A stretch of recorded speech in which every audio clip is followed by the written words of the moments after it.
আসসালামু আলাইকুম, সবাইকে শুভেচ্ছা জানিয়ে শুরু করছি আমাদের আজকের ভিডিও। এই ভিডিওতে আমরা কথা বলবো ব্রঙ্কিয়াইটিস নিয়ে। রেসপিরেটরি ডিজিজের অলরেডি অনেকগুলো ভিডিও আমরা মেডিটিটর ভিডি এই ইউটিউব চ্যানেলটিতে আপলোড করেছি। আপনারা চাইলে সেখান থেকে দেখে নিতে পারবেন। এবং আমাদের এই সিরিজে থাকছে কোশ্চেন সলভ। আমরা প্রথমে ডেভিডসন থেকে বিগত সালে প্রফেট যে কোশ্চেনগুলো, সকল বোর্ডে আসা প্রশ্নগুলোর উত্তরগুলো ডেভিডসনে দাগিয়ে বুঝিয়ে পড়ে তারপরে আমরা আবার একদম ভিডিও শেষে কোশ্চেনগুলো ধরে ধরে সলভ করে যাব। তো এই ভিডিওর প্রথম 28 মিনিট থাকতেছে ইন্ট্রোডাকশন এবং কজেস অফ ব্রঙ্কিয়াইটিস, সিস্টিক ফাইব্রোসিসের ইন ডিটেল, ঠিক আছে। And from 28 minute to 35 minutes অর্থাৎ 28 মিনিটের পরে থাকতেছে ক্লিনিক্যাল ফিচার্স, এবং 35 মিনিট থেকে 45 মিনিটের দিকে থাকতেছে ইনভেস্টিগেশন এবং ট্রিটমেন্ট, এবং 45 মিনিট থেকে বাকি সময়টুকু কোশ্চেন সলভ। তো ভিডিওটি সম্পূর্ণটি দেখবেন আশা করি, এবং সম্পূর্ণ ভিডিওটি দেখলেই আমাদের ব্রঙ্কিয়াইটিস নিয়ে একদম কনসেপ্ট পুরো ক্লিয়ার হয়ে যাবে। তাহলে চলুন কথা না বাড়িয়ে শুরু করছি আমাদের আজকের ভিডিও, এবং সবাই আমাদের চ্যানেলটিকে সাবস্ক্রাইব করবেন এবং চাইলে আমাদের গ্রুপে সংযুক্ত থাকতে পারেন ফেসবুকে মেডিটিটর ভিডি। আসসালামু আলাইকুম বন্ধুরা, আমরা আজকে কথা বলবো রেসপিরেটরি সিস্টেমের কিছু ডিজিজ নিয়ে। আমরা ওই ডিজিজগুলো নিয়ে কথা বলবো যেগুলো বিগত সালে প্রফেশনাল পরীক্ষায় এসেছে, এবং আমরা এগুলো দাগিয়ে দিয়ে বুঝিয়ে দিয়ে আমরা সর্বশেষে সেই কোশ্চেনগুলোকে সলভ করব। তা আপনারা যদি ক্লাসটি মনোযোগ দিয়ে করেন এবং বুঝে থাকেন তাহলে লাস্টে এই কোশ্চেন সলভ করাটা আপনার জন্য অনেকটাই ইজি হবে। তো চলুন শুরু করা যাক আজকের প্রথম টপিক, ব্রঙ্কিয়াইটিস। এই ব্রঙ্কিয়াইটিস কথার মধ্যেই আমার শব্দার্থটা নিহিত আছে। ব্রঙ্কাসের ডাইলেশন, একটেসিস অর্থাৎ ডাইলেটেশন। দেখেন এখানে বলা হচ্ছে যে bronchiectasis means abnormal dilatation of the bronchi. এখন এই ব্রঙ্কাইয়ের একটা অ্যানাটমি আছে, আমরা জানি যে দেখেন এখানে হবে প্রক্সিমাল ব্রঙ্কাই, অর্থাৎ এই ধরুন ট্র্যাকিয়া, তারপর হচ্ছে প্রাইমারি ব্রঙ্কাস, তারপর সেখান থেকে আমরা আবার জানি এইভাবে টার্সিয়ারি ব্রঙ্কাসগুলো তৈরি হয়।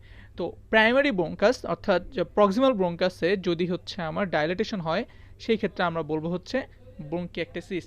আর টার্সিয়ারি বা হচ্ছে ডিস্টাল ব্রঙ্কাসগুলোতে যদি ডাইলেটেশন হয় সেটা আবার হচ্ছে তখন এমফাইসিমাতে চলে যাবে, ঠিক আছে। তাহলে প্রক্সিমাল ব্রঙ্কাসে ডাইলেটেশন হলেই আমরা বলবো হচ্ছে ব্রঙ্কিয়াইটিস। এখানে এয়ারওয়েজের ডাইলেটেশন হচ্ছে ব্রঙ্কাসের, ঠিক আছে, প্রক্সিমাল ব্রঙ্কাসের। এরপরে দেখেন কি বলছে যে ক্রনিক সাবপিউরেটিভ এয়ারওয়ে ইনফেকশন, অর্থাৎ অনেক দিন যাবত ধরে একটা ইনফ্লামেশন হচ্ছে একটা জায়গায়, এবং সেটা পাস ফর্মেশন হচ্ছে, এবং প্রোগ্রেসিভ স্ক্যারিং অ্যান্ড লাং ড্যামেজ।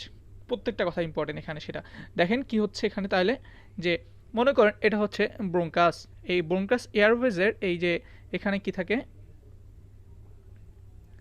এখানে এরকম সেল থাকে, রাইট, এপিথেলিয়াল সেলগুলো থাকে। তাহলে এখানে ক্রনিক অনেক দিন যাবত একটা ইনফেকশন হয়েছে, সেই ইনফেকশনের কারণে এখানে ইনফ্লামেশন হয়ে এখানে কি হচ্ছে, সেলগুলো নেক্রোজড হয়ে যাচ্ছে এবং সেলগুলো এখানে ডেথ হয়ে যাচ্ছে, যার ফলে এখানে পাস ফর্মেশন হচ্ছে, এইগুলো সব নষ্ট হয়ে যাচ্ছে, ডিস্ট্রাকটিভ, ঠিক আছে। এই টিস্যুগুলো এখানে এগুলো সব নষ্ট হয়ে যাচ্ছে, ডিস্ট্রাকশন হয়ে যাচ্ছে। তাহলে ডিস্ট্রাকশন হলে কি হয় দেখেন, আস্তে আস্তে এইখানে যে আমরা জানি আবার হচ্ছে এদিকে আবার হচ্ছে মনে করেন আপনার ট্রাকিয়ার কার্টিলেজগুলো আছে মনে করেন সাপোজ, ঠিক আছে।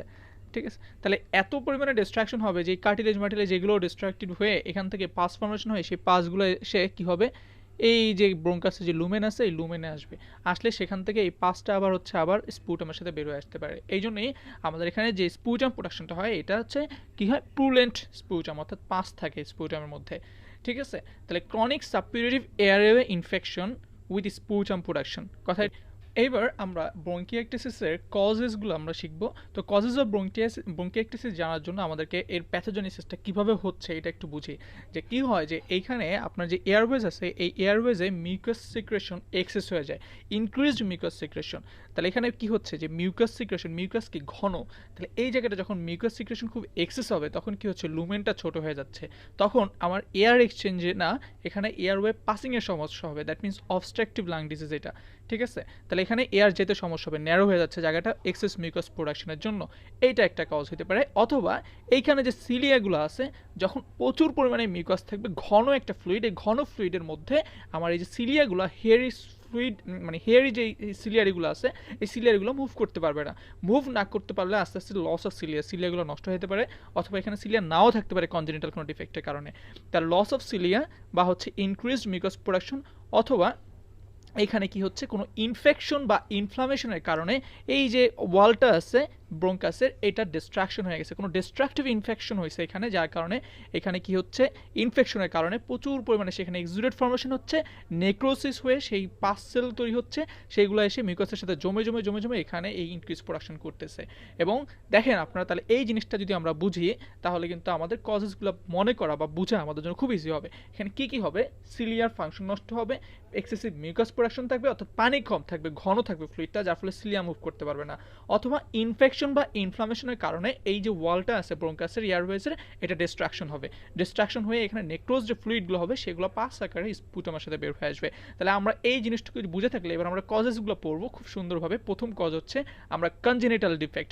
কনজেনিটাল ডিফেক্ট অর্থাৎ এয়ারওয়েতে কোনো কনজেনিটাল ডিফেক্ট থাকলে এই ব্রঙ্কিয়াইটিস হতে পারে। কোন ধরনের কনজেনিটাল ডিফেক্ট সেটা আমরা দেখব। প্রথম হচ্ছে সিস্টিক ফাইব্রোসিস। চলুন সিস্টিক ফাইব্রোসিসটা একটু জেনে আসি। তো সিস্টিক ফাইব্রোসিসে কি হয় দেখেন, মনে করেন এটা হচ্ছে এয়ারওয়ে, তাহলে এই এয়ারওয়েজে আমরা জানি কি থাকে, এইভাবে এখানে এপিথেলিয়ামগুলো থাকে, ঠিক আছে, আবার এই পাশেও থাকে, এইভাবে করে এপিথেলিয়ামগুলো থাকে, এবং এপিথেলিয়ামের সামনের দিকেই থাকে আবার হচ্ছে কিছু ফ্লুইড। আমি এটা সুন্দর করে এখানে দেখাচ্ছি। মনে করেন এটা হচ্ছে কার্টিলেজ, মনে করেন বেসমেন্ট মেমব্রেন, তার উপর হচ্ছে এই যে সেলগুলা ট্র্যাকের এপিথেলিয়াম, তারপরে আপনার হচ্ছে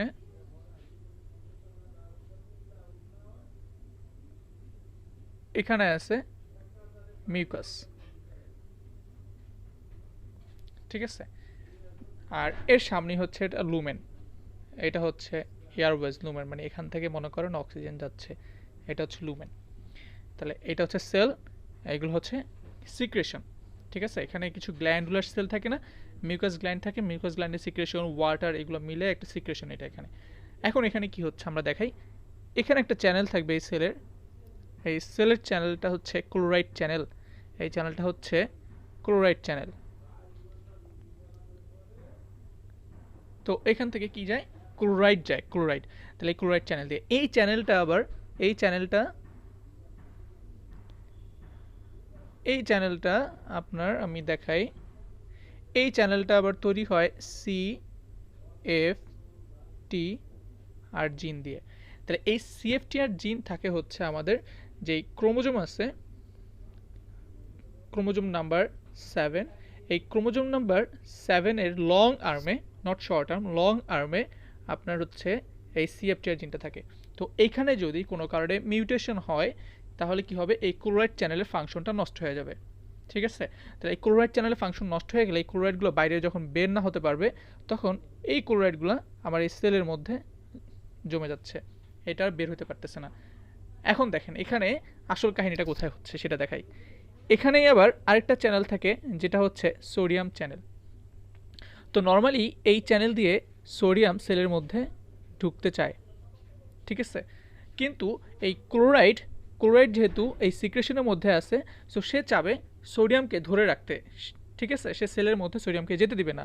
এই কারণে এই ক্লোরাইড চ্যানেল কি করবে, এই সোডিয়াম চ্যানেলটাকে ইনহিবিট করে রাখবে, যাতে করে সোডিয়াম তার এই লুমেনের মধ্যে থেকে সোডিয়াম ক্লোরাইডের সাথে যুক্ত হয়ে সোডিয়াম ক্লোরাইড হিসেবে থাকতে পারে এখানে। বোঝা গেছে? তো সোডিয়াম ক্লোরাইড সল্ট যেখানে থাকবে সেখানেই আবার কি থাকবে, ওয়াটার থাকবে। তো এখান থেকে আবার কি হয় যে সোডিয়াম ক্লোরাইডের সাথে ওয়াটারও চলে যাবে। তার মানে এই যে লুমিনাল যে সিক্রেশনটা আছে, এই সিক্রেশনের মধ্যে সোডিয়াম ক্লোরাইড এবং ওয়াটার থাকতেছে, এটা নর্মাল একটা হেলদি লাগে। কিন্তু যদি এই সিএফটিআর জিনে মিউটেশন হয় তাহলে কি হবে, এই ক্লোরাইড চ্যানেলটা নষ্ট হয়ে যাবে, এবং ক্লোরাইড চ্যানেল নষ্ট হয়ে গেলে এই ক্লোরাইড চ্যানেল যে ফাংশন ছিল যে সোডিয়ামকে ভিতরে ঢুকতে দেওয়া, সোডিয়ামকে ভিতরে ঢুকতে দেয় না সেলের মধ্যে, ঠিক আছে, সেই ফাংশনটাও নষ্ট হয়ে যাবে। তাহলে এখানে কি হচ্ছে দেখেন, যে একে তো এই ক্লোরাইড চ্যানেল নষ্ট হয়ে যাওয়ার কারণে ক্লোরাইডটা আর লুমেনের মধ্যে যেতে পারতেছে না, তার মানে সেলের মধ্যে ক্লোরাইড জমে যাচ্ছে, সেলের মধ্যে ক্লোরাইডগুলো জমে যাচ্ছে।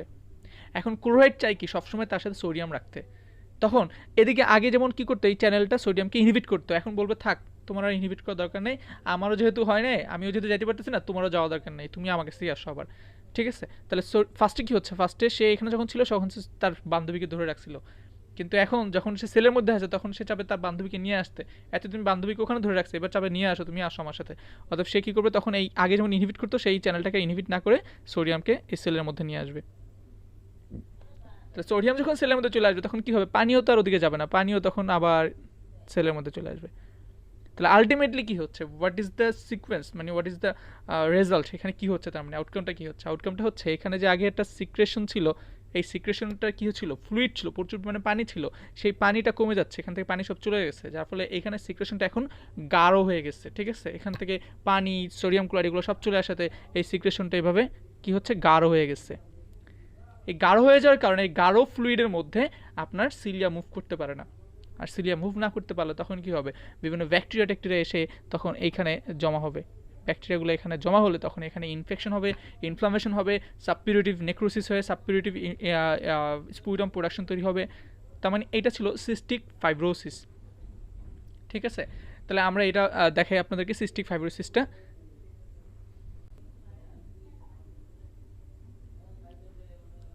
এই যে দেখেন সিস্টিক ফাইব্রোসিস, এখানে কি হচ্ছে, এই যে যেটা বলছিলাম CFTR জিন, এটা হচ্ছে এই চ্যানেলকে, এই যে ক্লোরাইড চ্যানেল যেটা আছে এই চ্যানেলটা তৈরি করে। তো CFTR জিনের যদি মিউটেশন হয় এই ক্লোরাইড চ্যানেলটা নষ্ট হয়ে যাবে। নষ্ট হয়ে গেলে কী হবে, এই ক্লোরাইড আর এদিকে যাইতে পারবে না, এদিকে যাইতে না পারলে সেগুলো এখানে জমে যাবে। ঠিক আছে, তাহলে এখানে যখন জমে যাবে তখন কি হবে, যে এই দেখেন ক্লোরাইড আয়ন প্রথমে সোডিয়াম আয়নকে এখানে ইনহিবিট করে রাখতো এই চ্যানেলটাকে, কিন্তু এখন সেই ইনহিবিশনটা আর দিবে না, কারণ সেই তো যাইতে পারতেছে না। তাহলে সোডিয়ামকে সেই ইনহিবিট করলে সোডিয়াম তো এখানে আসবে না, কিন্তু তার তো দরকার সোডিয়ামকে, অতএব সে কী করবে, ইনহিবিট না করলে সোডিয়াম তখন সেলের মধ্যে ঢুকে এই যে দেখেন এখানে সোডিয়াম ক্লোরাইড চলে আসতেছে, এবং যার ফলে আলটিমেটলি কী হচ্ছে, ওয়াটারও চলে আসতেছে এখানে। এবং দেখেন এখানে কি হচ্ছে, এই যে এখানে একটা সিক্রেটরি যে ইয়াটা ছিল, সিক্রেশনটা ছিল, এটা কমে এখন ছোট হয়ে গেছে, দেখছেন, দ্যাট ইজ ঘন হয়ে গেছে এখন। এখন কিন্তু আর সিলিয়াগুলো সহজে মুভ করতে পারবে না। তাহলে আমরা কি সিস্টিক ফাইব্রোসিসের বিষয়টা বুঝতে পারছি? তো এখন দেখেন, আমরা একটা বলছি সিস্টিক ফাইব্রোসিসের কারণে আমার কি হচ্ছে, সিলিয়ার ফাংশন লস হচ্ছে এবং প্রচুর পরিমাণে মিউকাস সিক্রেশন হচ্ছে এখানে, এবং এক্সেস মিউকাসের জন্য ওখানে কি হচ্ছে, আমার যে সিলিয়ারি ফাংশনটা লস হওয়ার কারণে ইনফেকশন ডেভেলপ করে সেখানে নেক্রোস্ট হয়ে ব্রঙ্কিয়াক্টিসিস হচ্ছে। আচ্ছা, এটা গেল একটা কজ। এরপরে আরেকটা হচ্ছে, যদি যদি কনজেনিটালিভাবে এই সিলিয়ারি ফাংশন যদি লস থাকে, যেমন কার্টাজেনার সিনড্রোম, ঠিক আছে, প্রাইমারি সিলিয়ারি ডিসফাংশন, এইগুলো যদি থাকে, সেই ক্ষেত্রে কিন্তু আমার এই সিলিয়ারি ফাংশন লস হলেও কিন্তু ইনফেকশন হওয়ার একটা চান্স থাকে জায়গাটায়। তারপরে আবার আরেকটা কথা হচ্ছে হাইপোগামাগ্লোবিনেমিয়া, অর্থাৎ আমরা জানি এই যে কোনো মিউকাস সিক্রেশন বা সিক্রেটরি বডিতে সিক্রেটরি যে জায়গাগুলো আছে সেখানে সিক্রেশনে থাকে হচ্ছে ইমিউনোগ্লোবুলিন এ। তাহলে এই ইমিউনোগ্লোবুলিন যদি কম থাকে তাহলে কি হবে, যে ব্যাকটেরিয়ার প্রতি ব্যাকটেরিয়া ইনফেকশনের প্রতি আমার যে ডিফেন্স বডি, সেই ডিফেন্স মেকানিজমটা নষ্ট হয়ে যাচ্ছে, যার ফলে ব্যাকটেরিয়া ইজিলি এখানে ট্র্যাপড হয়ে এখানে ইনফেকশন করে, ইনফ্লামেশন করে, নেক্রোসিস করে পরবর্তীতে ব্রঙ্কিয়াক্টিসিসের মতো সমস্যা দেখা দিতে পারে।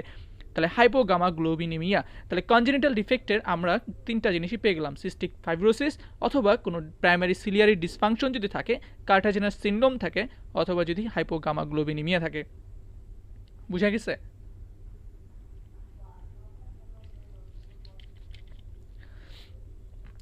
এরপর আমরা যাব হচ্ছে চিলড্রেনদের ক্ষেত্রে কী সমস্যা হয়। চিলড্রেনদের ক্ষেত্রে দেখেন,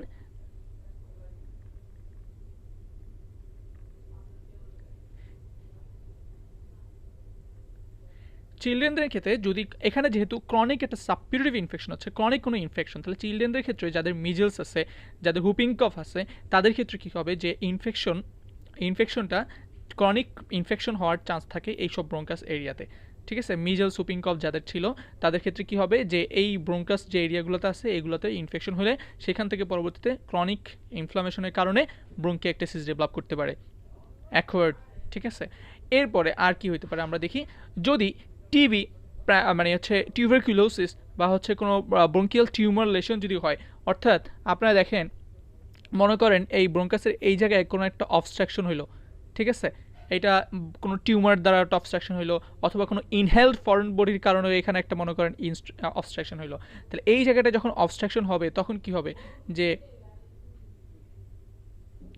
এখানে অবস্ট্রাকশন হলে এখানে যেসব সিক্রেশন আছে তারা ওখানে গিয়ে একটা বাধাপ্রাপ্ত হয়ে পিছনের দিকে ব্যাক করতেছে, তাহলে আলটিমেটলি কী হচ্ছে, সিক্রেশনগুলো এই সব জায়গায় জায়গায় জমে যাচ্ছে। তাহলে এই সব জায়গায় সিক্রেশন যেখানে জমে যায়, সেখানে যেখানে ফ্লুইড থাকে সেই সব জায়গায় কী হয়, ব্যাকটেরিয়াটা বেশি বেশি গ্রোথ করতে চায়। তাহলে এই স্ট্যাসিস এই সব জায়গায় যখন ব্যাকটেরিয়া গ্রোথ করবে তখন এখানে ক্রনিক ইনফ্লামেশন হবে, এবং ক্রনিক ইনফ্লামেশনের কারণে আলটিমেটলি এই ব্রঙ্কিয়াক্টিসিস ডেভেলপ করতে পারে। তাহলে এটা হচ্ছে অবস্ট্রাকশনের কারণে বাধাপ্রাপ্ত হয়ে সিক্রেশনগুলো এদিকে পিছনে আসতেছে, তখন এখানে আমরা লোকালাইজড ব্রঙ্কিয়াক্টিসিস পাবো।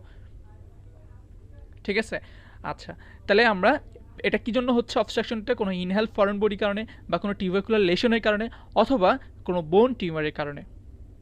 আরেকটা কন্ডিশন হচ্ছে সাবপিউরেটিভ নিউমোনিয়া। সাবপিউরেটিভ নিউমোনিয়া অর্থাৎ নিউমোনিয়া কি, নিউমোনিয়া হচ্ছে একটা bacterial infection of the lung parenchyma. তাহলে প্যারেনকাইমাতে একটা ইনফেকশন আছে নিউমোনিয়া, কারো যদি নিউমোনিয়া থেকে থাকে তাহলে কী হবে, ব্যাকটেরিয়াল ইনফেকশন যদি থেকে থাকে বডিতে, তাহলে সেই ইনফেকশনটা পরবর্তীতে কী করতে পারে, আমার এই এয়ারওয়েজে ইনফেকশন করে আমার এয়ারওয়েজের ডিস্ট্রাকশন করতে পারে এবং আলটিমেটলি ব্রঙ্কিয়াক্টিসিস ডেভেলপ করতে পারে। ঠিক আছে, তাহলে আমরা এই জিনিসগুলো কি বুঝতে পারছি যে ব্রঙ্কিয়াক্টিসিসের কজগুলো, তাহলে কিন্তু আমাদের জন্য বোঝাটা ইজি হয়ে গেল। ঠিক আছে, এবার দেখেন এখানে প্রচুর পরিমাণে মিউকাস সিক্রেশন হওয়ার কারণে এই লুমেনটা ছোট হয়ে যাচ্ছে। ঠিক আছে, লুমেন ছোট হয়ে যাওয়ার কারণে আমাদের এয়ার কম যেতে পারতেছে বা কম আসতে পারতেছে। সো এয়ারওয়ের যে পাথটা হচ্ছে এখানে অবস্ট্রাক্টেড হচ্ছে। It is a obstructive lung disease.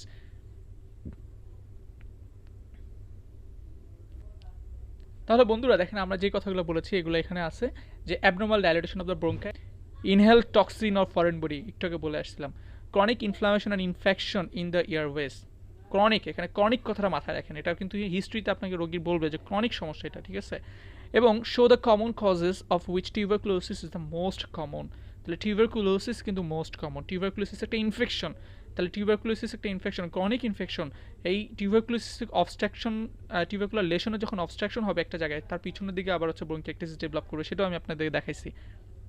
যেটা এখানে বলা আছে দেখেন, যে localized bronchiectasis may occur due to accumulation of the pus beyond an obstructing bronchial lesion. অর্থাৎ একটা enlarged tuberculous hilar lymph node যদি থাকে, বা ব্রঙ্কিয়াল টিউমার যদি থাকে, অথবা কোনো ইনহেলড ফরেন বডি যদি থাকে, সেটার পিছনের দিকে, তো এইখানে যদি একটা অবস্ট্রাকশন থাকে এর পিছনে, তখন কি হবে, এর পিছনে সিক্রেশনগুলো না যেতে পারে, এই জায়গাটা জমে জমে এইখানের ব্রঙ্কিয়াক্টিসিস ডেভেলপ করতে পারে। এটা আমি একটু আগেই আপনাদেরকে বুঝিয়ে আসছি। তারপর একটা জায়গায় যখন ক্রনিক ইনফ্লামেশন হবে, সেই জায়গাটা আস্তে আস্তে কী হইতে পারে দেখেন, যে inflammatory change in the deeper layer of the bronchial wall. অর্থাৎ এই যে ব্রঙ্কিয়াল যে ওয়াল আছে, এই ইনফ্লামেশনটা এই ওয়ালের একদম ডিপার লেয়ার পর্যন্ত ইনফ্লামেটরি চেঞ্জটা যেতে পারে। এবং দেখেন যে hypertrophy of the bronchial artery, অর্থাৎ ব্রঙ্কিয়াল আর্টারিও গিয়ে ইনভলভ করতে পারে। সেই ক্ষেত্রে ব্রঙ্কিয়াল আর্টারি, এখানে যে ব্রঙ্কাস আছে তার চারপাশে ব্রঙ্কিয়াল আর্টারি থাকবে সাপ্লাই দেওয়ার জন্য। তাহলে এই ব্রঙ্কিয়াল আর্টারি যখন ইনভলভ হবে তখন কিন্তু আবার হিমোপটাইসিস নিয়ে আসতে পারে, সেগুলো আমরা একটু পরেই যাব। তারপরে chronic inflammatory and fibrotic change are usually found in the surrounding lung tissue. তাহলে যেই জায়গাটা ইনফ্লামেশন হচ্ছে সেখানে তার ফেট কী আমি বলছিলাম, যে সেখানে ফেট হচ্ছে নেক্রোসিস হবে, ফাইব্রোসিস হবে, তারপর সেখানে স্কারিং হবে, আস্তে আস্তে সেই জায়গাটা হার্ডেনিং হয়ে যাচ্ছে। তাহলে ক্রনিক ইনফ্লামেশন যখন হবে তখন ফাইব্রোটিক চেঞ্জ আমরা পেতে পারি ওই সারাউন্ডিং লাং টিস্যুতে, resulting in progressive destruction of the normal lung architecture. অর্থাৎ যখন এটা আমাদের বলা হয়ে গেলো, তাহলে আচ্ছা এবার আমরা চলে যাবো হচ্ছে ক্লিনিক্যাল ফিচার।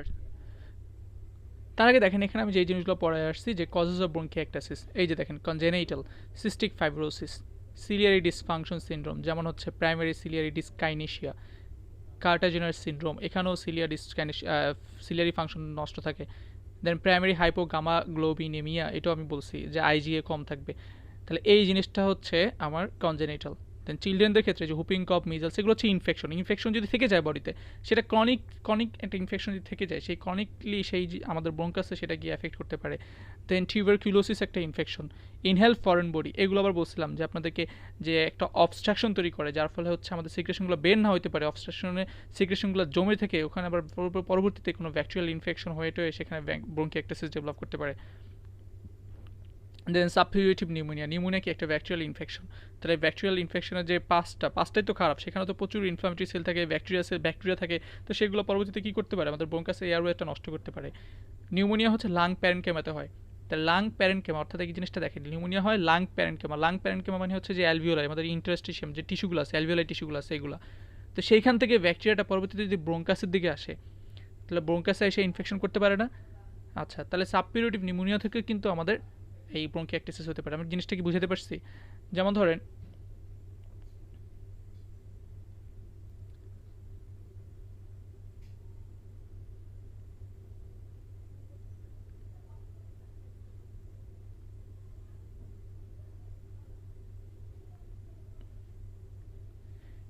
তো এটা হচ্ছে মনে করেন অ্যালভিওলাই।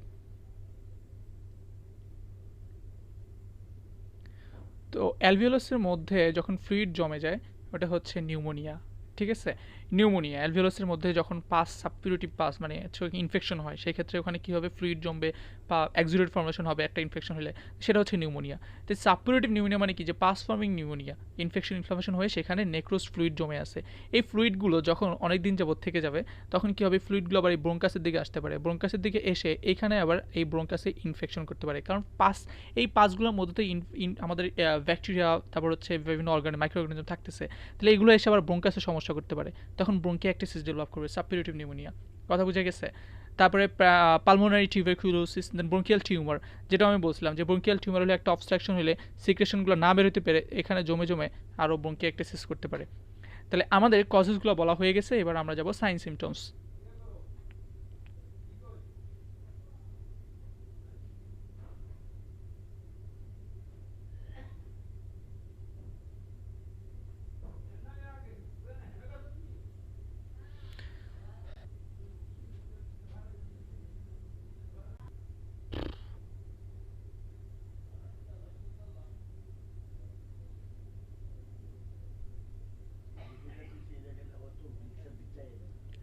ওকে বন্ধুরা, এখানে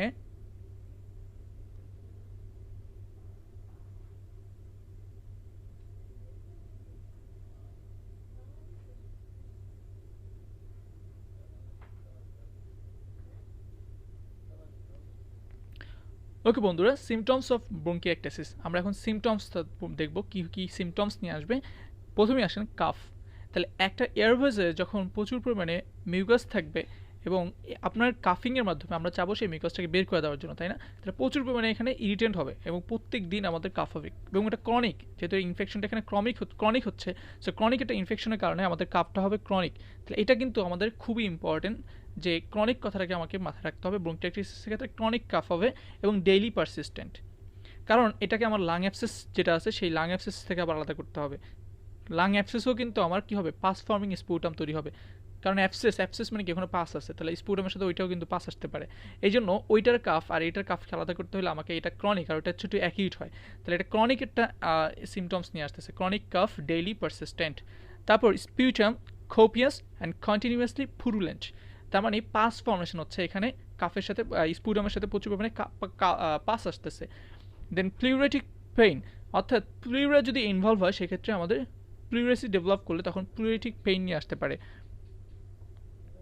তারপরে দেখেন হিমোপটাইসিস অর্থাৎ ব্রঙ্কিয়াল আর্টারি যেটা আছে, এই ব্রঙ্কিয়াল আর্টারি যদি ইনভলভ হয়, অর্থাৎ একটা জায়গায় ডিস্ট্রাকশন হচ্ছে, এটা ব্রঙ্কাসের পাশে মনে করেন হচ্ছে ব্রঙ্কিয়াল আর্টারি আছে, তাহলে এখানে ডিস্ট্রাকশন হচ্ছে, ইনফেকশন হচ্ছে, এটা যদি এই আর্টারিকেও ইনভেট করে, আর্টারিকেও যদি ইনভলভ করে, সেই ক্ষেত্রে কী হবে আমার হিমোপটাইসিস ডেভেলপ করবে। এটা কিন্তু খুব ম্যাসিভ হিমোপটাইসিসও হতে পারে। আর ইনফেকশন যখন এক্সাজারেট করে তখন কিন্তু আমার একটা ফিভার নিয়ে আসতে পারে, increased sputum volume with fever, যখন ইনফেক্টিভ এক্সাজারবেশন হবে। কিন্তু লাং অ্যাবসেসের ক্ষেত্রে আবার ডিরেক্ট ফিভার নিয়ে আসতে পারে। ঠিক আছে? তারপরে আসেন হ্যালিটোসিস, এটা হচ্ছে কি ফ্রিকুয়েন্টলি অ্যাকম্প্যানিজ পুরুলেন্ট স্পুটাম, মানে হচ্ছে এই যে পাস ফর্মিং যে স্পুটাম তৈরি হচ্ছে, একটা ব্রঙ্কিয়াক্টিসিসের পেশেন্ট যখন কাশি দিবে তখন তার রুমটা পুরো গন্ধে ভরে যাবে, ফাউল স্মেলিং একটা, পাঁচটা তো গন্ধ, একটা কোনিক ইনফ্লামেশন হচ্ছে, ওই জায়গাটা নেক্রোস্ট পচা জিনিস, সো এটা গন্ধ আসবেই। সো হেলিটোসিস হচ্ছে যখন সেটা কাশি দিবে একটা রুমের মধ্যে, দেখবেন যে আশেপাশে সব গন্ধ ছড়ায় গেছে এটা ব্রঙ্কিয়াক্টিসিস পেশেন্টে। Then general debility, difficulty maintaining weight, anorexia, exertional breathlessness. তাহলে ব্রেথলেসনেস কেন হচ্ছে এখানে? যেমন ধরেন আপনার এই এয়ারওয়েটা মিউকাস এক্সেস হওয়ার কারণে এয়ারওয়েটা ন্যারো হয়ে আসতেছে, তো এয়ারওয়ে যখন ন্যারো হয়ে আসবে তখন কি হবে, আমার ঠিকমতো এয়ার যেতে পারবে না, আর এয়ার না যেতে পারলে তখন আমাদের ব্রেথলেসনেস ডেভেলপ করতে পারে। তাহলে আমরা সিমটমস অফ ব্রঙ্কিয়াক্টিসিসটা জানলাম, এখন আমরা দেখব হোয়াট আর দ্য সায়েন্স, আমরা কী কী সায়েন্স পাবো ব্রঙ্কিয়াক্টিসিসে। আমরা একটু আগে পড়েছি হচ্ছে সিমটমস, এখন আমরা পড়বো হচ্ছে সায়েন্স। ফিজিক্যাল সায়েন্স আমি একটু আগে একটা বলছিলাম যে হচ্ছে আপনার দেখেন এটা সায়েন্সগুলো আমরা ইউনিলেটারে পেতে পারি অথবা বাইলেটারালেও পেতে পারি, আর এখানে আরেকটা কথা যে যদি কোনো সিক্রেশন না থাকে এয়ারওয়েতে তাহলে নর্মালি কোনো ফিজিক্যাল সাইন দেখায় না। আর অ্যাসোসিয়েটেড লোভার কলাপস, অর্থাৎ লোভার কলাপস মানে কি? কলাপস মানে হচ্ছে মনে করেন এটা হচ্ছে ব্রঙ্কাস, এটা হচ্ছে মনে করেন লাং। এখন কোনো কারণে মনে করেন এখানে যদি একটা অবস্ট্রাকশন তৈরি হয় তাহলে এই লাংয়ের এখানে অক্সিজেন বা হচ্ছে এয়ার এগুলো কি হবে? আসবে না, কম আসবে, আসতে পারবে না। তাহলে একটা বেলুনের মতো, লাংটা হচ্ছে বেলুনের মতো, যত বাতাস দিবেন এটা ফুলবে, বাতাস না হলে ফুলতে পারবে না। তাহলে কি হবে? এটা লাংটা কলাপস করবে, ছোট হয়ে যাবে, তাই না? লাং ফিল ছোট হয়ে যাবে। এখন এই কলাপস কি কারণে হতে পারে?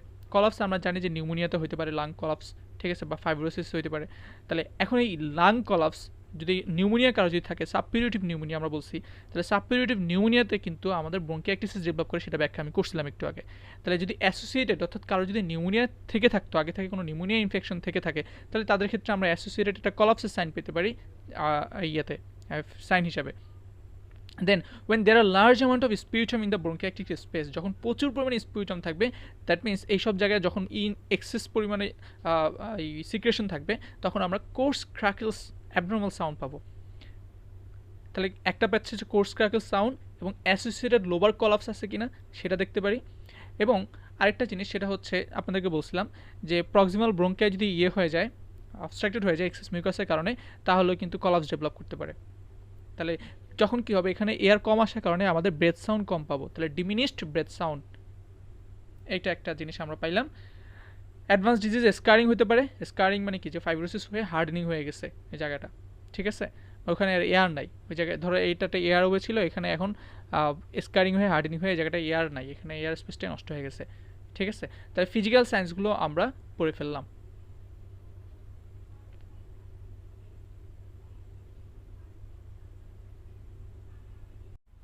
বন্ধুরা এখানে আরেকটা ইম্পর্টেন্ট জিনিস হচ্ছে আমার সাবপিউরেটিভ ইনফেকশন যেগুলো আছে, এখানে দেখেন যে ক্রনিক সাবপিউরেটিভ ইনফেকশন যদি হয়, সেই ক্ষেত্রে আমরা কিন্তু ক্লাভিং পাবো, ফিঙ্গার ক্লাভিং। তাহলে ক্লাভিং জিনিসটা কি? এটা আমি বলছিলাম যে দেখেন যে painless swelling of the soft tissue. তাহলে এইখানে এই যে অ্যাঙ্গেল, এখানে যখন সফট টিস্যু সোয়েলিং হবে, তখন আমার যে অ্যাঙ্গেলটা আছে এই অ্যাঙ্গেলটা নষ্ট হয়ে যায়। কিসের? নেইলের যে মার্জিন আছে এটার সাথে আমার এই যে সফট টিস্যুর যে অ্যাঙ্গেলটা ছিল সেই অ্যাঙ্গেলটা নষ্ট হয়ে যাবে।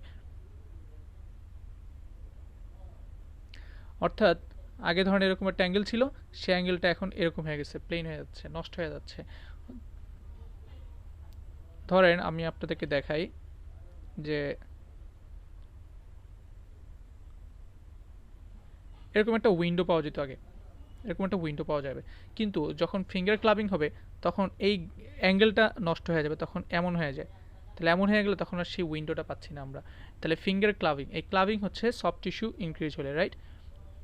তাহলে এই ক্লাভিং কেন হবে? সফট টিস্যু কেন বাড়তে পারে? যেই ধরনের যেই সব ইনফেকশন, পাস ফর্মিং যে কোনো ডিজিজ, ঠিক আছে, এই যে পাস ফর্মিং যে ক্রনিক সাবপিউরেটিভ ইনফেকশন যদি হয় পাস ফর্মিং, সেই ক্ষেত্রে কিন্তু আমার এই ফিঙ্গার ক্লাবিং ডেভেলপ করবে। তার মানে এখানে ব্রঙ্কিয়াক্টাসিস, দেন লাং অ্যাবসেস, অ্যাবসেস মানে কি? পাস আছে ওখানে, তো লাং অ্যাবসেসও আমরা ফিঙ্গার ক্লাবিং পাবো। তাহলে ব্রঙ্কিয়াক্টাসিস, লাং অ্যাবসেস, তারপর হচ্ছে আপনার এই যে সিস্টিক ফাইব্রোসিসে কি ঘন মিকস তৈরি হচ্ছে, ওয়াটারগুলো সব সিলের মধ্যে চলে যাওয়ার কারণে ঘন মিকস তৈরি হচ্ছে, যেগুলো পরবর্তীতে পাস আকারে বের হয়ে আসতে পারে অ্যাকচুয়াল ইনফেকশন দ্বারা। দেন পালমোনারি টিউবারকিউলোসিসও কি হচ্ছে? ইনফেকশন হচ্ছে। তো ইনফেকশন হলে সেই ইনফেকশন হওয়ার কারণে ইনফ্লামেশন হবে, ইনফ্লামেশন হলে পরবর্তীতে সেখানে নেক্রোজ টিস্যু হবে, সেটা পাস ফর্মেশন হবে, সেখান থেকে পরবর্তীতে আমার স্পুটামে পাস বের আসে, এগুলো হচ্ছে সাবপিউরেটিভ ইনফেকশন। তো এইসব ক্ষেত্রে ফিঙ্গার ক্লাবিং পাওয়া যায়, যেমন টিউমার, ঠিক আছে। তাহলে আমরা ফিঙ্গার ক্লাবিং পাবো ব্রঙ্কিয়াক্টাসিসের ক্ষেত্রে, এইটা একটা ইম্পর্টেন্ট জিনিস। দেন হিমোপটাইসিস, অর্থাৎ কি?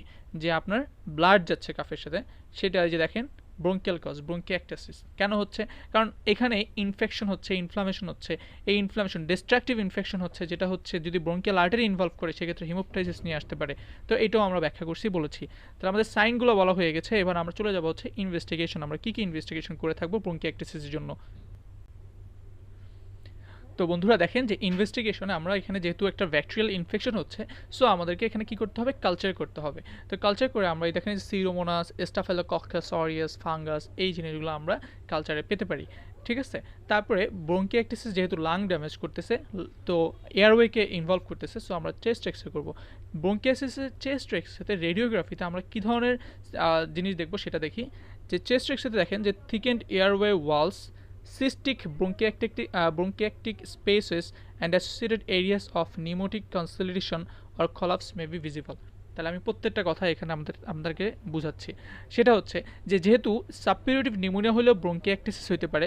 সো নিউমোনিয়া আমরা জানি যে নিউমোনিয়াতে কী হয়, নিউমোনিয়াতে হচ্ছে অ্যালভিওলাতে ফ্লুইড জমে গিয়ে পরবর্তীতে সেই ফ্লুইড কেন জমতেছে, একটা ব্যাকটেরিয়াল ইনফেকশন হলে সেখানে ইনফ্লামেশন হবে, সেখানে কিছু নেক্রোসিস হবে, পাস ফর্মেশন হবে, সেই ফ্লুইডগুলো পরবর্তীতে সেখান থেকে আমরা জানি যে স্টেজেস অফ নিউমোনিয়া আছে, রেড হেপাটাইজেশন, গ্রে হেপাটাইজেশন, এইভাবে করে সলিডিফিকেশন হয়ে যায়, জায়গাটা সলিড হয়ে যায়, এয়ারওয়েতে আর এয়ার থাকে না, তখন এয়ার অ্যালভিওলাগুলো সলিড হয়ে যায়। তো নিউমোনিক কনসলিডেশনের আমরা এক্সরেতে ফাইন্ডিং পেতে পারি। দেন কলাপস হচ্ছে, কেন কলাপস হচ্ছে সেটাও আমি একটু আগে আপনাকে ব্যাখ্যা করছি, যেখানে মিউকাস সিক্রেশনগুলো যখন অবস্ট্রাকশন করে দেয় তখন তার এই পাশে আর কোনো এয়ার যেতে পারে না, যার ফলে হচ্ছে আমার কলাপস ডেভেলপ করতে পারে। সো কলাপসে আমরা দেখবো লাংটা স্মল থাকতে পারে, কনসলিডেশনে আমরা সাদা শ্যাডো পাবো, হোয়াইট শ্যাডো পাবো। দেন আমরা এখানে থিকেন্ড এয়ারওয়ে ওয়ালস, অর্থাৎ এখানে যে মিউকাস ফর্মেশন হচ্ছে প্রচুর পরিমাণে, যার ফলে হচ্ছে এয়ারওয়েটা আমরা থিকেন্ড দেখাবে, ঠিক আছে। তারপরে যে কথাটা বলা আছে দেখেন যে সিস্টিক ব্রঙ্কিয়াক্টেটিক স্পেসেস, মানে কি এটা, মানেটা হচ্ছে যে এখানে একটা কথা আছে দেখেন,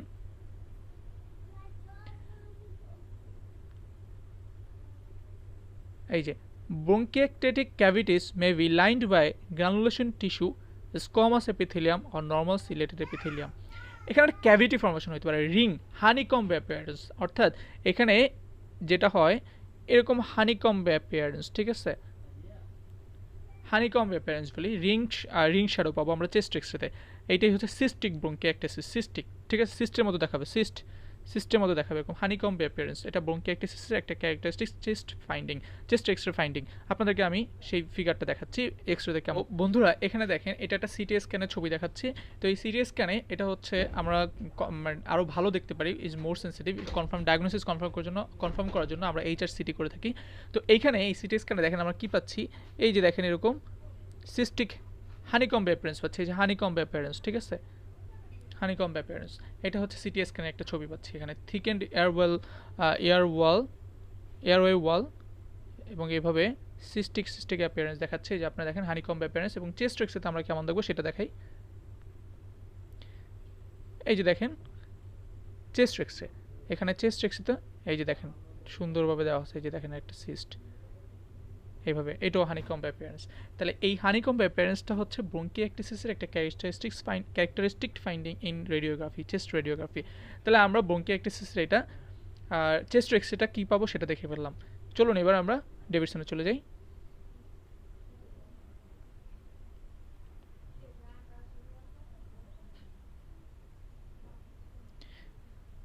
এই যে দেখেন ক্লাভিং, আমরা এই যে উইন্ডোটা, এখানে একটা উইন্ডো দেখা যাচ্ছে, কিন্তু এখানে কোনো ধরনের উইন্ডো নাই, দেখছেন ক্লাভিং, এই যে ক্লাভিং, এইটা হচ্ছে অ্যাঙ্গেল থাকে, অ্যাঙ্গেলটা নষ্ট হয়ে যাচ্ছে because of overgrowth of the soft tissue.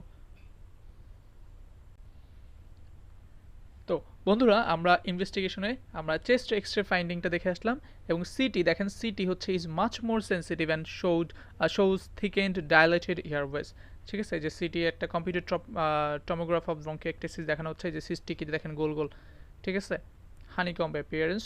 এবং এই সিটি হচ্ছে আমরা কনফার্ম করব ডায়াগনোসিস। আর একটা হচ্ছে সিলিয়ারি ডিসফাংশন, কনজেনিটাল ডিফেক্ট যেহেতু এখানে একটা ইনভলভ, সো সিলিয়ারি ডিসফাংশন আছে কিনা সেটাকে অ্যাসেস করতে হবে। অ্যাসেসমেন্ট অফ সিলিয়ারি ডিসফাংশন সেটা কীভাবে করতে পারি, biopsy taken from the nose. তাহলে আমাদের ইনভেস্টিগেশন আমরা কয়টা করতেছি, এখানে কালচার করতেছি, চেস্ট এক্সরে করতেছি, এবং কনফার্ম করার জন্য HRCT করতেছি, কম্পিউটার টমোগ্রাফি, আর হচ্ছে আমরা স্ক্রিনিং টেস্ট করব for the assessment of ciliary dysfunction. এরপরে আমরা ম্যানেজমেন্টে চলে আসি বন্ধুরা। যে ম্যানেজমেন্ট এখানে আমরা কি করব, আপনাকে এখানে একটা জিনিস মাথায় রাখতে হবে, ব্রঙ্কিয়াক্টিসিস হচ্ছে একটা অবস্ট্রাকটিভ লাং ডিজিজ, অর্থাৎ এখানে কি হচ্ছে, আপনারা দেখেন যে এখানে এক্সেস মিউকাস থাকার কারণে লাং এয়ারওয়েটা ন্যারো হয়ে যাচ্ছে, যার ফলে এখানে কি হচ্ছে ভিতরে জায়গা কমে যাচ্ছে এয়ার কন্ডাকশনের জন্য, সো এয়ার ফ্লো অবস্ট্রাকশন হয়ে যাচ্ছে। এই জন্য আমাদেরকে ওখানে আমরা ব্রঙ্কোডাইলেটর, ইনহেল ব্রঙ্কোডাইলেটর দিতে পারি, এবং গ্লুকোকর্টিকয়েড দিতে পারি, এই কারণে যে ওখানে একটা ক্রনিক ইনফ্লামেশন হচ্ছে, সো কর্টিকয়েড হচ্ছে ইমিউনোসাপ্রেসিভ, তারা ওখানে ইমিউনোসাপ্রেশন করবে, এই জন্য আমরা গ্লুকোকর্টিকয়েড দিতে পারি। তারপরে আসেন ফিজিওথেরাপিটা ইম্পর্টেন্ট, অর্থাৎ যেই লাঙের যেই পাশে লাঙের এই ব্রঙ্কিয়াক্টিসিস ডেভেলপ করছে সেটাকে আপনি উপর দিকে রেখে আপনি এইদিকে কাত হয়ে শুবেন, অর্থাৎ এই পাশে যদি আপনার ব্রঙ্কিয়াক্টিসিস থাকে এটাকে উপর দিকে রেখে আপনি এইভাবে কাত হয়ে ঘুমাবেন, এবং এইভাবে কাত হয়ে শুয়ে আপনাকে কী করতে হবে দেখেন, এখানে বলে দেওয়া আছে যে deep breathing followed by a force expiratory manoeuvres helps to move secretion in the dilated bronchi towards the trachea from which they can be cleared by vigorous coughing. অর্থাৎ এই যে ডিপ ব্রেদিং নিলাম, তারপর একটা ফোর্স এক্সপিরেটরি ম্যানুভার্স, ঠিক আছে, ম্যানুভার্স, তারপর হচ্ছে helps to move secretion in the dilated ব্রঙ্কাই towards the trachea, অর্থাৎ ব্রঙ্কাসের মধ্যে এটা হচ্ছে ট্রাকিয়া, দেন এটা হচ্ছে ব্রঙ্কাস। তাহলে এই যে ডাইলেটেড ব্রঙ্কাসের মধ্যে সিক্রেশনগুলো ছিল, এগুলো যখন আপনি ডিপ ব্রেথ নিয়ে একটা ফোর্স এক্সপিরেটরি দিবেন, তখন এই সিক্রেশনগুলো এখানে ট্রাকিয়াতে আসবে। আর ট্রাকিয়াতে যখনই আসবে তখন আমার ইরিটেশন হবে। ইরিটেশন হলে আমি কাফ দিব, তাহলে কাশি দিলে এটা তখন বের হয়ে আসতে পারে, ঠিক আছে। তাহলে এটা হচ্ছে একটা ফিজিওথেরাপি। এটা কতক্ষণ করতে বলছে দেখেন, যে 5 to 10 মিনিটস, 5 থেকে 10 মিনিট টুয়াইস ডেলি, দিনে 2 বার, এবং 5 থেকে 10 টুয়াইস ডেলি 5 থেকে 10 মিনিট, মানে 5 থেকে 10 মিনিট ধরে দিনে 2 বার। এবার এটার ব্যাকটেরিয়াল ইনফেকশন যেহেতু হচ্ছে, সো আমাদেরকে অ্যান্টিবায়োটিক দিতে হবে। সো এখানে অ্যান্টিবায়োটিকটা সিওপিডির মতোই, মানে সিওপিডিতে কী হয় যে ক্রনিক অবস্ট্রাকটিভ পালমোনারি ডিজিজ, ওইটা অবস্ট্রাকটিভ ডিজিজ, এটাও অবস্ট্রাকটিভ ডিজিজ। আচ্ছা, তো এখানে অ্যান্টিবায়োটিক থেরাপিটা বলছে same as those used in COPD, এবং হচ্ছে এখানে যেহেতু সিরোমোনাসের একটা কথা বলছি, সিরোমোনাস আর্জিনোসা এবং হচ্ছে স্টাফিলোকক্কাস অরিয়াস, এগুলো দিয়ে হচ্ছে, তাই না। তো সিরোমোনাসের জন্য আমাদের যে অ্যান্টিবায়োটিকটা ইউজ করতে হবে সেটা হচ্ছে সিপ্রোফ্লক্সাসিন এবং হচ্ছে সেপ্টাজিডিম, সিপ্রোফ্লক্সাসিন এবং হচ্ছে কি সেপ্টাজিডিম। আর আমরা সার্জিক্যাল ট্রিটমেন্ট করব, সার্জিক্যাল ট্রিটমেন্ট করতে পারি। তাহলে আমাদের ট্রিটমেন্ট অপশনগুলো কী কী আছে, আমার হচ্ছে যেহেতু ব্রঙ্কো কনস্ট্রিকশন, এখানে অবস্ট্রাকটিভ পালমোনারি ইয়ারো ডিজিজ হচ্ছে, সো ব্রঙ্কো ডাইলেটর দিতে পারি। আমাদের যেহেতু ইমিউন রিয়াকশন হচ্ছে, ইনফ্লামেশন হচ্ছে, সো আমরা এখানে গ্লুকোকর্টিকয়েড, ইমিউন সাপ্রেশন গ্লুকোকর্টিকয়েড দিতে পারি। আর ফিজিওথেরাপি করে আমরা ওই সিক্রেশনগুলোকে বের করে নিয়ে আসবো সবসময়, প্রতিদিন কাশি দিয়ে। তারপর অ্যান্টিবায়োটিক, যেহেতু ব্যাকটেরিয়াল ইনফেকশন হচ্ছে, সো আমরা অ্যান্টিবায়োটিক ইউজ করতে পারি, ঠিক আছে, এবং লাস্টে সার্জারি। তো এই ছিল ব্রঙ্কিয়াক্টিসিস নিয়ে করা আমার ভিডিওটি। আশা করি আপনাদের ভালো লেগেছে, এবং আপনাকে একটা জিনিস খেয়াল রাখতে হবে, ব্রঙ্কিয়াক্টিসিসের প্রেজেন্টেশন আর লাং অ্যাবসেসের প্রেজেন্টেশন অলমোস্ট সেম। তবে আপনাকে এই দুইটার সাথে কীভাবে আপনি পার্থক্য করবেন, ব্রঙ্কিয়াক্টিসিস আমি বলছি ক্রনিক একটা ইনফেকশন বা ইনফ্লামেশন হচ্ছে, অর্থাৎ আপনার একটা ক্রনিক হিস্ট্রি থাকবে, ক্রনিক প্রোডাক্টিভ কাফ ওইটা তো হবে, এইটা তো হবে, তবে এখানে একটা ক্রনিক হিস্ট্রি থাকবে, এবং সাথে একটা অ্যাসোসিয়েটেড ডিজিজ থাকতে পারে, যেমন টিবি, টিউবারকুলোসিস, দেন নিউমোনিয়া, এগুলো থাকতে পারে, একটা অ্যাসোসিয়েটেড ডিজিজ, ঠিক আছে। তবে ম্যাক্সিমাম দেখবেন যে টিবি পেশেন্ট বলবে, আপনার যে কোশ্চেনগুলো সলভ করবো তখন দেখবেন আপনারা।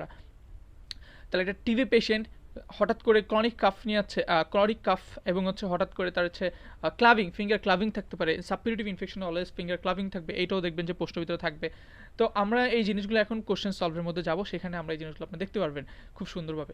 তবে দুইটার মধ্যে পার্থক্য আপনি কীভাবে করতে পারেন, লাং অ্যাবসেসের ক্ষেত্রে আপনার হচ্ছে একটা শর্ট হিস্ট্রি থাকবে, এবং হচ্ছে ফিভার ওখানে থাকবে একটু হাই ফিভার, এখানেও ফিভার থাকবে, বাট এখানে ফিভারটা হচ্ছে লো থাকতে পারে, যদি হচ্ছে তাও ইনফেক্টিভ এক্সাজারবেশন হয়, অর্থাৎ ইনফেকশনটা যখন এক্সাজারেট করে তখন হচ্ছে ফিভারটা ডেভেলপ করতে পারে, এবং স্পুটামের প্রোডাকশনও তখন বেড়ে যেতে পারে। তো আমরা এখন চলে যাবো কোশ্চেন সলভে ব্রঙ্কিয়াক্টিসিসে, চলুন দেখা যাক।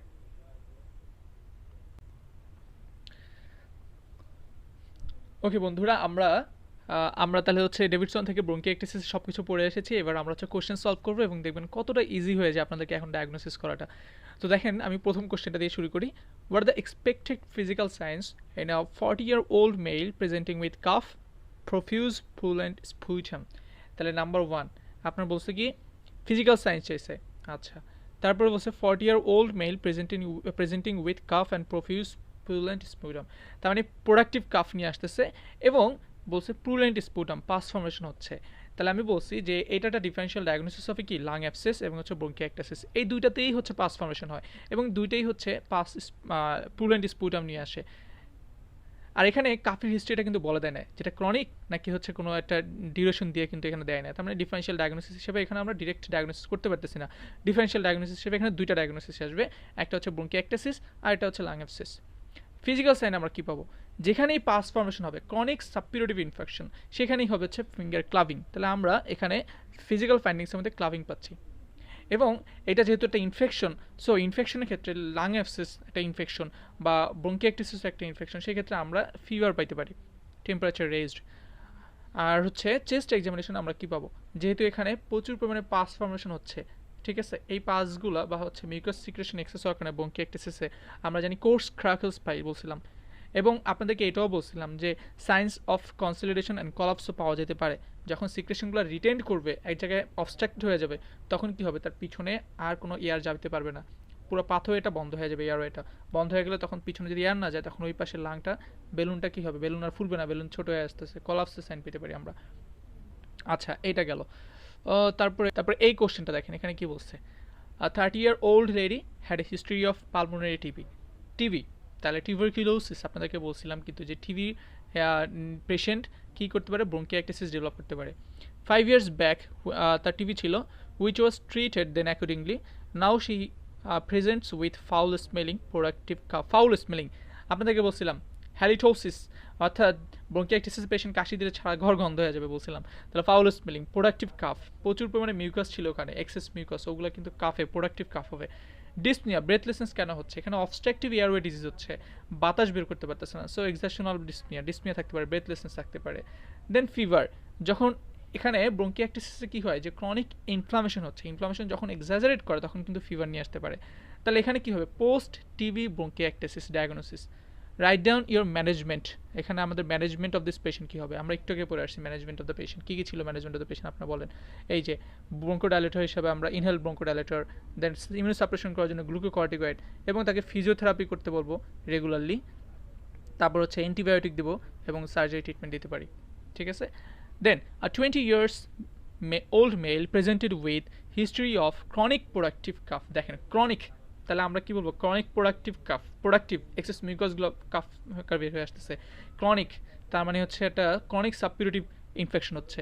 এই যে দেখেন bronchiectasis, chronic suppurative infection, chronic suppurative airway infection, তার মানে এটা হচ্ছে ব্রঙ্কিয়াইটিস। তারপর আবার হচ্ছে ফিভার, তাহলে এখানে যেহেতু একটা ইনফেকশন হচ্ছে, আমরা এখানে পড়ছি দেখেন যে ইনফেক্টিভ এক্সাজারবেশন, সেখানে আবার হচ্ছে কি হচ্ছে, ফিভার থাকতে পারে, ঠিক আছে। তারপরে দেখেন এখানে কি আছে, অকেশনাল হিমোপটাইসিস, তাহলে দেখেন এই যে হিমোপটাইসিস, অকেশনাল হিমোপটাইসিস কেন হচ্ছে, ব্রঙ্কিয়াল আর্টারি যদি হচ্ছে ইনভলভ হয়, ঠিক আছে। On chest examination there is bilateral basal creps, crepitation sound পাচ্ছে বায়োল্যাটারাল ভেজাল ক্রেপস, অর্থাৎ প্লুরাই ইনভলভমেন্ট হলে, প্লুরেসি ডেভেলপ করলে হচ্ছে আমাদের, সরি ভুল বলছি, আচ্ছা তাহলে বায়োল্যাটারাল ভেজাল ক্রেপস পাইতে পারি। আচ্ছা, তারপরে এখানে কি বলছে, what is the provisional diagnosis and mention to other differential diagnosis. Provisional diagnosis এখানে ব্রঙ্কিয়াইটিস, আর যে ডিফারেন্সিয়াল ডায়াগনোসিস চাই সে যেহেতু প্রোডাক্টিভ কাফ হচ্ছে, সো ব্রঙ্কিয়াইটিসের ডিফারেন্সিয়াল ডায়াগনোসিস কী হতে পারে, লাং অ্যাবসেস, এটা আমরা পড়ে আসছি। আচ্ছা, তারপরে দেখেন এই প্রশ্নটা, 30-year-old male presents with recurrent episodes of productive cough, একটু আগে বলে আসছি productive cough, for 2 years, that is chronic digital clubbing, তাহলে বলছি সাবপিউরেটিভ ইনফেকশনে ক্লাভিং থাকবে, ক্লাভিং, ঠিক আছে। Then usually worse in the morning, সকালবেলা বাড়ে, ঠিক আছে, অর্থাৎ সকাল সারাদিন যখন ঘুমায় থাকেন ওই মিকাস সিক্রেশনগুলো সব হচ্ছে, যখন শুয়ে থাকলে তখন সবগুলো ট্রাকেতে এসে বসে থাকে, কারণ ঘুমের মধ্যে তারা আমরা সহজে কাশি না, কিন্তু যখনই ঘুম ভেঙে যায় তখন হচ্ছে ওই প্রচুর পরিমাণে ইরিটেন্ট হতে থাকে, এবং পরবর্তীতে আমরা ইউজুয়ালি মর্নিংয়ের দিকে প্রচুর পরিমাণে কাশতে থাকি আর কি। হি suffered from pulmonary tuberculosis 12 years back, তাহলে একটা টিভির হিস্ট্রি আছে দেখেন, কিন্তু অন এক্সামিনেশন কোর্স ক্র্যাকলস পাইছে, কোর্স ক্রিপিটেশনস অ্যাবনর্মাল সাউন্ড পাইছে, ডিজিটাল ক্লাভিং ছিল, এটা তো একটা টিপিক্যাল ব্রঙ্কিয়াইটিস, সব পাচ্ছি আমরা। দেখেন ক্রনিক প্রোডাক্টিভ কাফ, এই দেখেন ক্রনিক প্রোডাক্টিভ কাফ, স্পুটাম হচ্ছে প্রিউলেন্ট স্পুটাম মানে পাস্ট ফর্মিং স্পুটাম, এবং হচ্ছে কপিয়াস লার্জ অ্যামাউন্ট প্রচুর পরিমাণে, ঠিক আছে। এবং হচ্ছে আপনার টিভির একটা হিস্ট্রি আছে, আমরা এটাও এখানে পড়ে আসছি, কজে প্রাইমারি টিউবারকুলোসিস একটা কজ, তাহলে দেখেন আমরা কিন্তু এটা ব্যাখ্যা করতে পারলাম, এটা হচ্ছে ব্রঙ্কিয়াইটিস। তারপরে আসেন what is your clinical diagnosis, এটা বলছি আমরা, রাইট ডাউন দ্য কজেস, এই যে কজ এগুলো বলে দিবেন, এখানে মেইনলি টিভির জন্য হয়েছে তাই না, primary tuberculosis. Causes and complication of this disease, ব্রঙ্কিয়াইটিসের কী কমপ্লিকেশন হতে পারে, ব্রঙ্কিয়াইটিসের কমপ্লিকেশন কী হতে পারে, ব্রঙ্কিয়াইটিসের কমপ্লিকেশন নিউমোনিয়া হতে পারে, ব্রঙ্কিয়াইটিসের কমপ্লিকেশন এমফাইসিমা হতে পারে, ব্রঙ্কিয়াইটিসের কমপ্লিকেশন প্লুরা ইনভলভ করে প্লুরেসি হতে পারে, সেটা কীরকম, যেমন ধরেন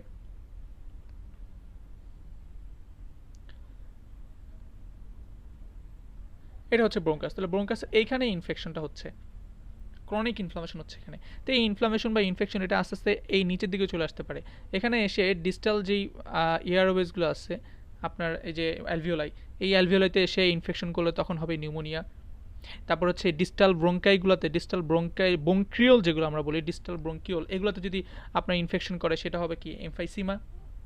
তাহলে অ্যালভিওলাসে এয়ার স্যাকের মধ্যে ইনফেকশন করলে হবে নিউমোনিয়া। ডিস্টাল ব্রঙ্কিওলগুলোতে হচ্ছে ইনফেকশন করলে সেখানে হবে এমফাইসিমা, ঠিক আছে। এবং এখান থেকে পরবর্তীতে যদি এই প্লুরা ইনভলভ করে সেক্ষেত্রে হতে পারে কি প্লুরেসি। তাহলে কি আমরা কমপ্লিকেশনগুলো বলতে পারতেছি না? It's quite easy. ওকে, তারপরে আসেন বলছি কি যে ইনভেস্টিগেশন কি করব, ট্রিটমেন্ট কি করব। আমরা ইনভেস্টিগেশন বলছি কালচার, তারপর চেস্ট এক্সরে, তারপর এইচআরসিটি কনফার্ম করার জন্য, এবং assessment of ciliary dysfunction screening test করে বের করতে হতে পারে। ট্রিটমেন্ট কি বলছি glucocorticoid, inhale bronchodilator, physiotherapy, antibiotic, surgery, শেষ। আবার একটা প্রশ্ন আসছে 25 years old man presented with chronic productive foul smelling cough and clubbing এবং কোর্স ক্রিপিটেশন। সেম প্রশ্ন আমি একটু আগে ডায়াগনোসিস করছি। তাহলে কি ব্রঙ্কিয়াইটিস এখন আপনারা ডায়াগনোসিস করতে পারবেন? দেখেন প্রত্যেকটা প্রশ্ন কিন্তু সেম আসতেছে যে স্পুলেন্ট স্পুটাম ফর 2 ইয়ার্স ক্রনিক, ঠিক আছে, এবং ডিজিটাল ক্লাভিং। এইটাই কিন্তু পার্থক্য লাং অ্যাবসেস থেকে, যেখানে 2 ইয়ার্স আর লাং অ্যাবসেসে বলবে হয়তো বা যে 6 উইকস 20 উইকস এরকম বলবে,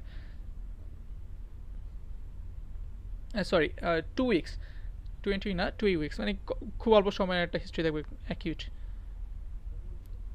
এই যে কাফ, প্রফিউজ, পুলেন্ট স্পুটাম, ঠিক আছে, এগুলো বলা হয়ে গেছে আমাদের। এই যে ফিজিক্যাল ফাইন্ডিংস কি হবে, এগুলো আমরা বলছি। তারপর হচ্ছে ফিজিক্যাল ফাইন্ডিংস কি পারবেন আপনারা, কোর্স ক্র্যাকেলস, তারপর হচ্ছে আপনার ক্লাভিং, তারপর হচ্ছে আপনার ওই পাশে কলাপস এবং হচ্ছে কনসলিডেশনের সাইন থাকতে পারে, ঠিক আছে, ডিমিনিশড ব্রেথ সাউন্ড, এগুলো পড়ছি না আমরা। এই যে